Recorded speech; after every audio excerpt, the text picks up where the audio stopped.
दर्शकवृन्द नमस्कार। केटीभी समाचारमा यहाँहरूलाई स्वागत छ। सर्वप्रथम आजका प्रमुख समाचारहरू। भाजपा उम्मेद्वार राजु विष्टको प्रचारमा अमित शाह आज कालेबुङमा। मोदी सरकार आए छुटिएका गोर्खाहरूलाई जनजातिको दर्जा प्रदान गर्ने अमित शाहको भनाई। सुरुदेखि अन्तसम्म नै ममता ब्यानर्जी विरुद्ध जमेर बसे अमित शाह भने पश्चिम बङ्गालमा 23वटा भन्दा बढ्ता आसन भाजपाको पक्षमा। यता राजु विष्टले भने श्रमिकहरूको बोनसबाट 5% खाने टिएमसीले कसरी दिन्छ पर्जापट्टा। टिएमसी उम्मेद्वार अमरसिंह राईको प्रचारमा मुख्यमन्त्री ममता ब्यानर्जी आज दार्जिलिङमा। गोजामुमो र टिएमसी एक भएर एमपी अनि एमएलए दुवै चुनाव जित्ने मुख्यमन्त्रीको दाबी। यता 1950 सन्धिको धारा 7 नमेटुन्जेल आफूले गोर्खाल्यान्ड नभन्ने विनय तामाङको भनाई। अनि अमित शाहले गोर्खाहरूको विषय केही नबोलेको अमिर बस्नेतको आरोप।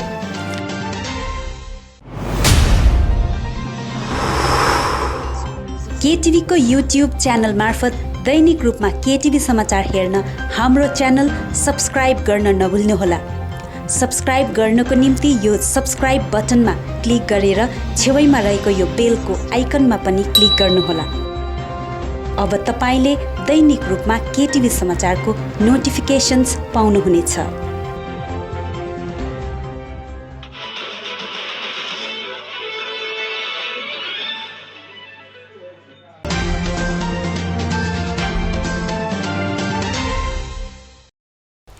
अब समाचार विस्तारमा।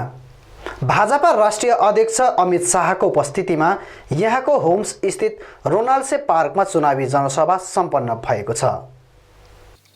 दार्जिलिङ लोकसभा आसनबाट खडा भएका भाजपा उम्मेद्वार राजु विष्टको प्रचारको निम्ति भाजपा राष्ट्रिय अध्यक्ष अमित शाह आज प्रथमचोटि कालेबुङ आएका हुन्।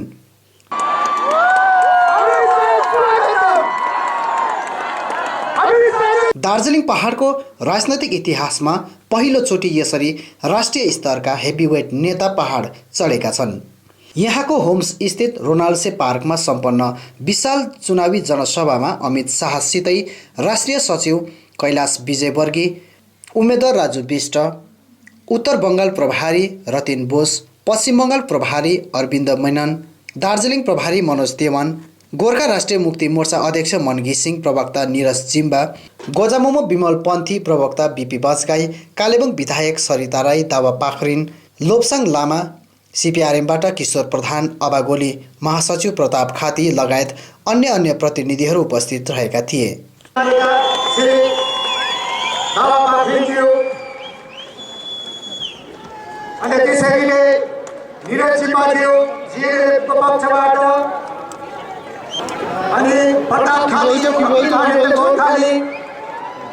अनि कालेबुङ विधायिका श्रीमती सरिता राईज्यू,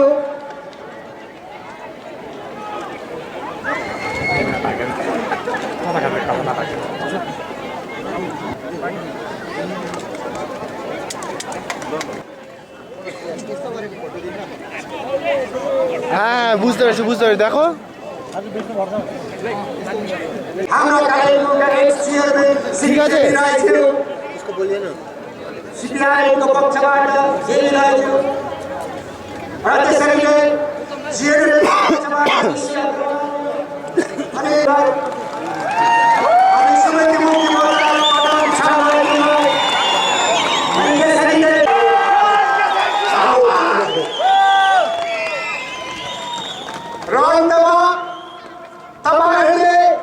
यता हजारौंको संख्यामा उपस्थित समर्थकहरूलाई सम्बोधन गर्दै अमित शाहले गोर्खाहरूको निम्ति भाजपा चट्टान भएर उभिने बताउँदै केन्द्रमा मोदी सरकार आउने साथै सम्पूर्ण भारतको छुटिएका गोर्खाहरूलाई ट्राइबलको दर्जा प्रदान गर्ने बताएका छन्।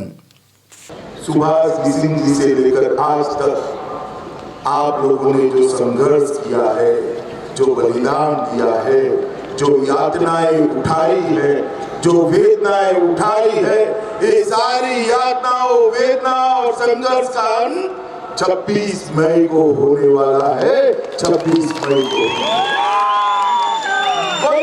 ये पूरा बंगाल जो एक जमाने में शांति का संदेश देता था, विवेकानंद, नेताजी सुभाष चंद्र बोस, बटुकेश्वर दास, रामकृष्ण परमहंस, रविंद्र ठाकुर और हमारे श्यामा प्रसाद मुखर्जी की जन्मभूमि बंगाल को ममता दीदी ने आज लूट खसोट का केंद्र बनाकर रखा। बंगाल की जनता अब यहाँ परिवर्तन के लिए तैयार है। मित्रों, आज मैं आपको ये कहने जब आया हूँ तब इतना ही कहता हूँ कि भारतीय जनता पार्टी इस चुनाव में चट्टान की तरह आपके साथ खड़ी। अभी अभी हमने हमारा घोषणा पत्र घोषित किया है और घोषणा पत्र घोषित करने के अंदर हमने कहा है कि जो गोरखा उपजातियां बची है दूसरी बार मोदी सरकार बनने के साथ ही वो सभी की सभी गोरखा उपजातियों को हिंदुस्तान भर में ट्राइबल का, आदिवासी का स्टेटस देने का काम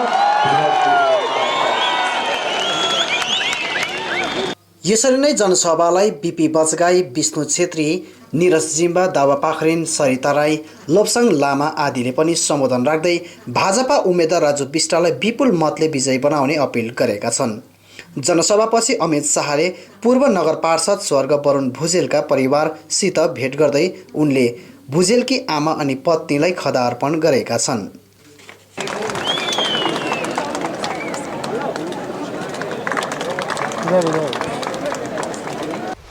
सम्बोधनको सुरुदेखि अन्तसम्म नै अमित शाह राज्यकी मुख्यमन्त्री ममता ब्यानर्जी विरुद्ध जमेर बर्सेका छन् भने उनले पश्चिम बङ्गालमा 23 वटा भन्दा बढ्ता आसनहरूमा भाजपाले जित हासिल गर्ने दाबी पनि गरेका छन्। किस बार दिल्ली कितने भी सितम ढाए, 26 तारीख को दिल्ली का जाना तय है, ये मान कर जितनी मतगणना होगी भारतीय जनता पार्टी 23 सीटें, 23 से ज्यादा सीटें बंगाल के अंदर जीतेगी। उसी दिन ममता दीदी की सत्ता का मृत्यु घंट बजना है। सैकड़ों युद्धों के अंदर वीरता के साथ लड़कर मां भारती के लिए खून बहाने वाली ये वीर पराक्रमी गोरखा जाति को कौन विदेशी कह सकता? ममता दीदी, आप मत भड़काइए इनको। मैं कहना चाहता हूँ, हम सिटीजनशिप अमेंडमेंट बिल लेकर आए हैं। गोरखाओं तो डरने की जरूरत जरा भी नहीं है। इसके अलावे भी जितने हिंदू, सिख, बौद्ध, जैन और क्रिश्चियन आसपास के देश से आए हैं वो शरणार्थी है। सबको इस देश की नागरिकता देने का काम भारतीय जनता पार्टी की नरेंद्र मोदी सरकार। यदि आपकी इच्छा नहीं है कि गोरखा भाइयों को, शरणार्थी हिंदू भाइयों को, शरणार्थी माइनॉरिटी को नागरिकता मिले, इसलिए जब सिटीजनशिप अमेंडमेंट बिल आया आपने राज्यसभा में इसका विरोध किया, मगर आपका विरोध तो बहुत चलने वाला नहीं। 2020 में राज्यसभा में भी भाजपा का बहुमत होने जा रहा है। दिल्ली कानपुर नजीब के पहाड़ियां पूरे बंगाल के अंदर जितने भी शरणार्थी आए हैं बांग्लादेश से, चाहे वो गोरखा हो, चाहे वो हिंदू हो, सिख हो, नेपाल से कोई आया है, इस सारे लोगों को नागरिकता देने का काम इस सिटीजनशिप अमेंडमेंट बिल करने वाला है। हर चाय बागान वाले को अगली सरकार बनने के बाद 5 लाख तक का पूरा स्वास्थ्य का खर्चा भारतीय जनता पार्टी की नरेंद्र मोदी सरकार उठाने वाली है। नरेंद्र मोदी किसी भी चाय बागान के मजदूर को, उनके परिवार को, किसी को हार्ट अटैक हो जाए, लकवा हो जाए, ब्लड कैंसर हो जाए, किसी का गुर्दा बदलाना हो, लीवर बदलाना हो, चाय बागान का मजदूर कहां से बदला, खर्चा कहां से? अब किसी को खर्चा करने की जरूरत नहीं है। 5 लाख तक का सारा खर्चा नरेंद्र मोदी सरकार उठाने वाली है। नरेंद्र मोदी निर्दोष गोरखाओं पर अत्याचार कर भाजपा के कार्यकर्ताओं की हत्या कर आप बंगाल की आवाज को दबाओगी, आप दबा नहीं पाओगी। हम भारतीय जनता पार्टी के कार्यकर्ता है, अन्याय के सामने लड़ना हमारा स्वभाव है। हम अंत तक ये लड़ाई लड़कर आपको हरा कर रहेंगे। मित्रों, कि बंगाल के अंदर दुर्गा पूजा ठीक से न मना पाए, सरस्वती पूजा न कर पाए, राम जन्म नवमी के उत्सव पर प्रतिबंध लगा दिया जाए, इस प्रकार का बंगाल आप चाहते हैं क्या? चाहते हैं क्या? चाहते हैं क्या? अब यहाँ अगर परिवर्तन करना है तो हमारे नेता राजू बीज को, राजू आ गया हो जरा, राजू बीज को प्रचंड बहुमत देता है। हमने राजू को पहाड़ की समस्या का समाधान ममता दीदी की सरकार को हटाना है। गोरखाओं की 3 दशक के संघर्ष का विजय ममता दीदी को उखाड़ कर फेंक देने में है, और ममता दीदी को और कोई नहीं उखाड़ सकता। भारतीय जनता पार्टी और हमारे प्रधानमंत्री नरेंद्र मोदी ही उखाड़ सकते हैं और कोई नहीं। यसरी नै जनसभालाई सम्बोधन गर्दै उम्मेद्वार राजु बिष्टले चिया श्रमिकहरूको बोनसबाट 5% खाने टिएमसीले कसरी पर्जापट्टा दिन्छ भन्दै गोर्खाहरूको सम्पूर्ण समस्या आफूहरूले समाधान गरिदिने दाबी गरेका छन्।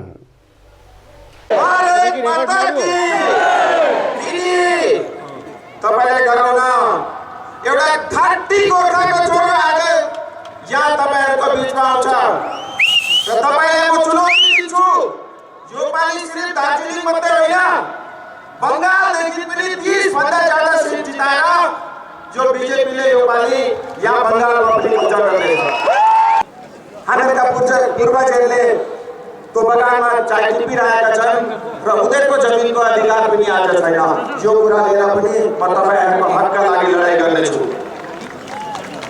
यिनीहरू पनि भन्दैछन्, दाजुले हिजो भन्नुभयो एउटा प्रेसमा कि टिएमसीले चाहिँ यो पालि जमिन पट्टा दिएछु भनेर। म तपाईलाई सोध्न चाहन्छु, तपाईहरु त कर्मचारीको 5% बोनस चोरेर खाने मान्छेहरूले तपाईले जमिनको पर्चापट्टा कसरी दिनुहुन्छ? तपाईहरुले त गरिब श्रमिकलाई पनि छोड्नु भएन, उनीहरूको बोनस पनि चोरेर खानुभयो। म यो आरोप हजुरहरूलाई लगाउँदैछु। पछि तपाईँ यसको जवाब दिनु, फेरि जमिन पट्टाको माग गर्नु। आउँदो लोकसभा चुनावलाई केन्द्र गरेर तृणमूल नेत्री तथा पश्चिम बङ्गाल राज्यकी मुख्यमन्त्री ममता ब्यानर्जीको विशेष उपस्थितिमा तृणमूल काङ्ग्रेसको चुनावी जनसभा दार्जिलिङको मोटर स्ट्यान्डमा सम्पन्न भएको छ। 17औं लोकसभा चुनावमा दार्जिलिङ संसदीय क्षेत्र राष्ट्रिय राजनीतिको नै केन्द्रबिन्दु बन्दै गइरहेको छ। आज नै भाजपा राष्ट्रिय अध्यक्ष अमित शाह कालेबुङ आइपुगेका थिए भने उता राज्यकी मुख्यमन्त्री ममता ब्यानर्जी टिएमसी प्रार्थी अमर सिंह राईको पक्षमा चुनाव प्रचार गर्न दार्जिलिङ आइपुगेकी छन्। दार्जिलिङको मोटर स्ट्यान्डमा सम्पन्न सभामा कालेबुङ, दार्जिलिङ, खरसाङ लगायतका विभिन्न स्थानबाट मानिसहरूको व्यापक उपस्थिति रहेको थियो। चौतर्फी विकासले पहाड रमाएको छ,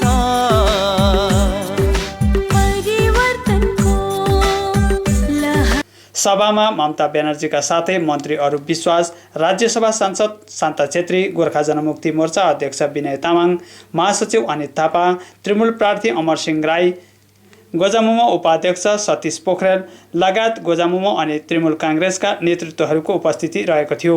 सभालाई सम्बोधन गर्दै मुख्यमन्त्रीले गोजामुमो अनि टिएमसी मिलेर लोकसभा अनि विधानसभा दुवै जित्ने बताएकी छन्।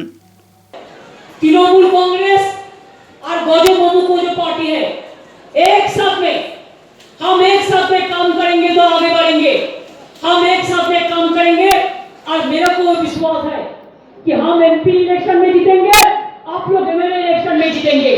तो एक साथ में काम करके हम दोनों, चाहे दिल्ली हो चाहे बंगाल हो, दोनों से ही काम करेंगे, जैसे दार्जिलिङ कालिम्पोङ मिरिक का काम हो।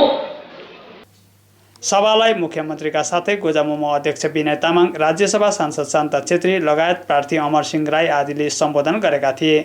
आफ्नो जमिनको कागजपत्र मालिकाना हक हुनुपर्छ। जुन दिन तपाईँको हातमा आफ्नो जमिनको मालिकाना हक पाउनुहुन्छ त्यही हो तपाईँको लागि अहिलेको लागि गोर्खाल्यान्ड।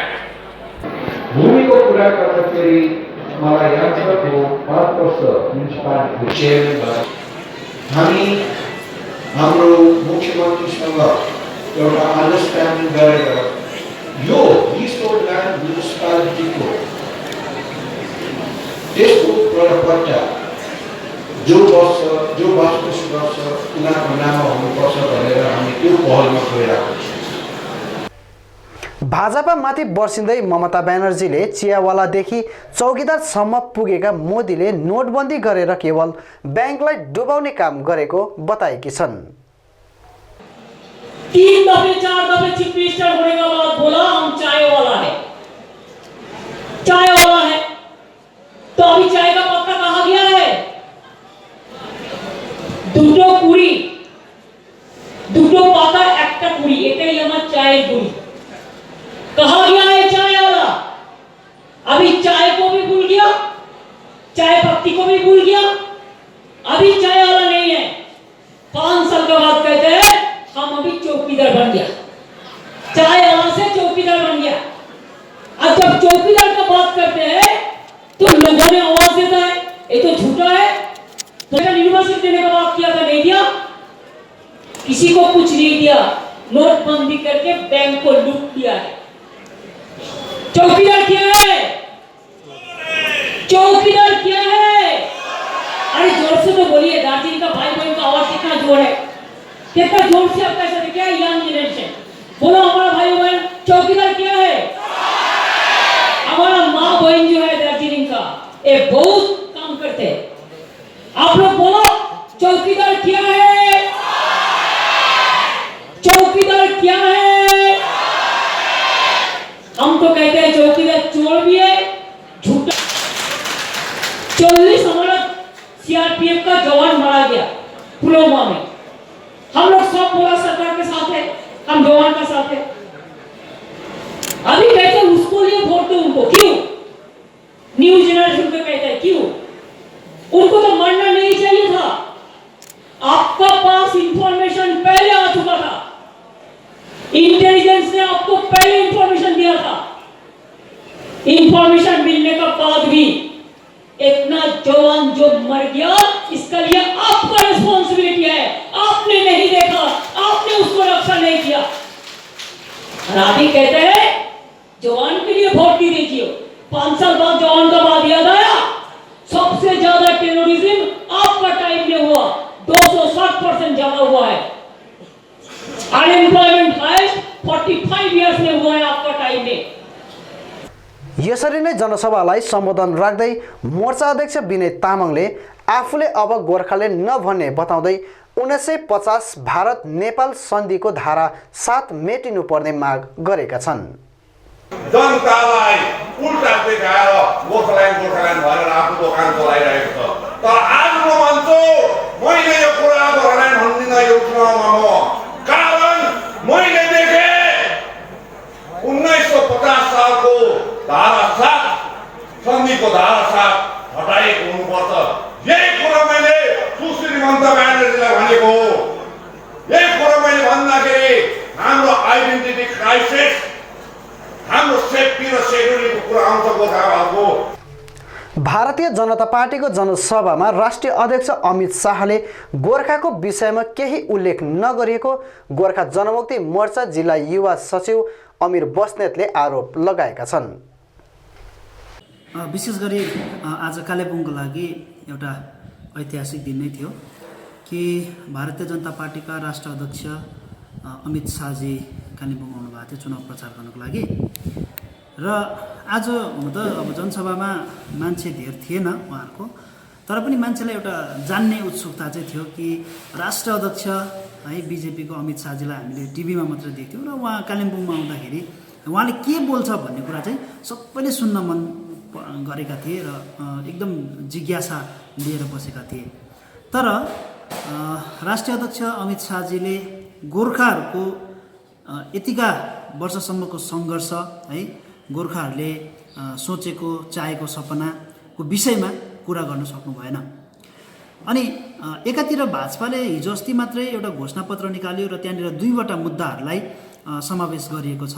एउटा चाहिँ हो 11वटा जनजाति अनि अर्को चाहिँ भनेको छ दार्जिलिङ समस्याको राजनीतिक समाधान है। अनि त्यो एकदमै कन्फ्युजन छ।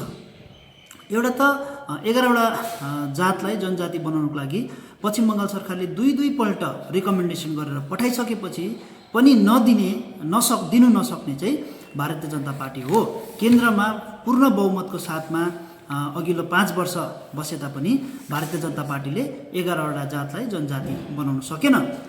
अनि यसपल्ट पनि 11वटा जातलाई जनजाति बनाउने कुरा घोषणापत्रमा हालेर फेरि गोर्खाहरूको भावनासँग खेल्ने, गोर्खाहरूलाई फेरि मूर्ख बनाउने काम भइरहेको हामीले देखिरहेका छौँ।